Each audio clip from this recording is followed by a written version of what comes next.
Olá! Hoje a gente vai mergulhar na história do ouro no Brasil. É uma saga de ambição, de muito conflito e de uma transformação que, olha, não só enriqueceu Portugal, mas redesenhou completamente o mapa e a alma da colônia para sempre.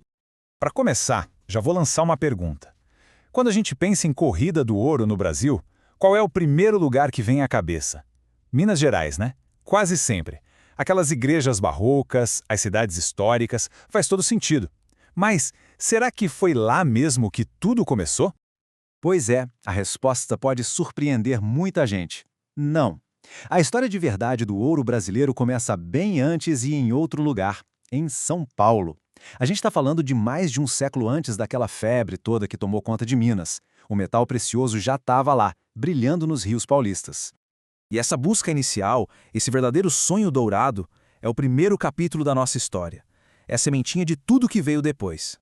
E os protagonistas desse comecinho de história foram os bandeirantes paulistas. Naquelas expedições super brutais pelo sertão, caçando indígenas para escravizar, eles acabaram encontrando as primeiras pepitas. Eram descobertas ainda modestas, sabe? Mas já foi o suficiente para acender aquela luzinha da cobiça lá na coroa portuguesa. Agora, vamos avançar um pouco no tempo, para o final do século XVII. Aquele sonho dourado, de repente, vira uma realidade assim, avassaladora, com as descobertas em Minas Gerais. E aí começa a fase da corrida e do caos total. O impacto disso foi imediato e explosivo. Para se ter uma ideia, no começo do século XVIII, a colônia tinha por volta de 300 mil habitantes. No final do mesmo século, já eram mais de 3 milhões. A população simplesmente se multiplicou por 10, uma explosão de gente sem precedentes, tudo por causa da febre do ouro. Tenta imaginar a cena. Gente vindo de tudo que é canto da colônia e de Portugal, largando tudo para trás para correr atrás do ouro. O que surgiu dali foi uma sociedade completamente nova, caótica, toda no improviso, movida por uma busca assim desesperada para enriquecer rápido. E claro, né? Onde tem muita riqueza e muita desordem, o que tem? Conflito. A disputa para controlar as minas gerou umas tensões super violentas. O exemplo mais famoso de todos é a Guerra dos Emboabas, um conflito sangrento entre os paulistas, que se achavam os descobridores e donos das minas, e os forasteiros, que chegavam em massa. Diante dessa riqueza toda e desse caos, a coroa portuguesa precisou agir para impor ordem e, claro, garantir a sua fatia enorme do bolo. Aí começou a fase do controle real sobre as minas. A coroa, então, criou um sistema de tributação que era implacável. Primeiro, o famoso quinto. 20% de todo o ouro extraído ia direto para Portugal. Depois veio a finta, uma cota anual fixa. E se a meta não fosse atingida, a coroa aplicava a temida derrama, a cobrança forçada dos impostos atrasados, o que, claro, gerava uma revolta enorme na população. E para conseguir exercer esse controle, a coroa criou as casas de fundição. Todo o ouro que era extraído tinha que obrigatoriamente passar por lá. O metal era pesado, derretido em barras, o imposto do quinto era retirado e a barra recebia o selo real. Qualquer um que circulasse com ouro em pó por aí estava cometendo um crime. Era a tentativa de sufocar o contrabando. Só que toda essa riqueza extraída das entranhas do Brasil tinha um custo humano altíssimo. E é sobre isso que a gente precisa falar agora, o verdadeiro preço do ouro.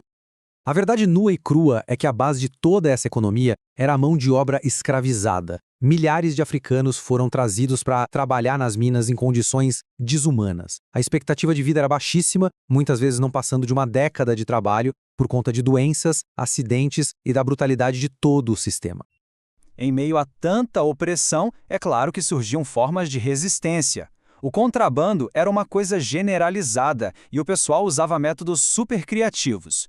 O mais famoso de todos é a expressão que a gente usa até hoje, o santo do pau oco. E era literal.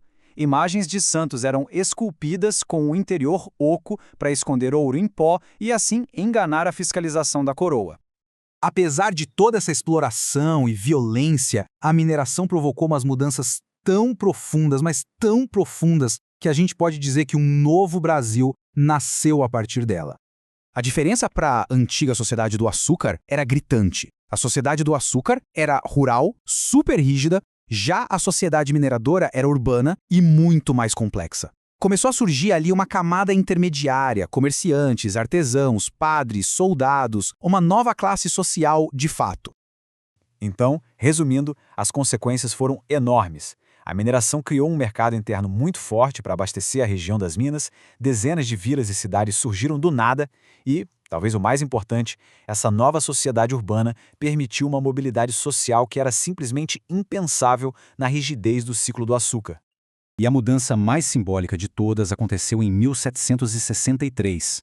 O centro de gravidade econômico e político do Brasil se moveu de vez do Nordeste para o Sudeste, e a capital da colônia foi transferida de Salvador para o Rio de Janeiro, de onde era mais fácil escoar o ouro e controlar a região das minas.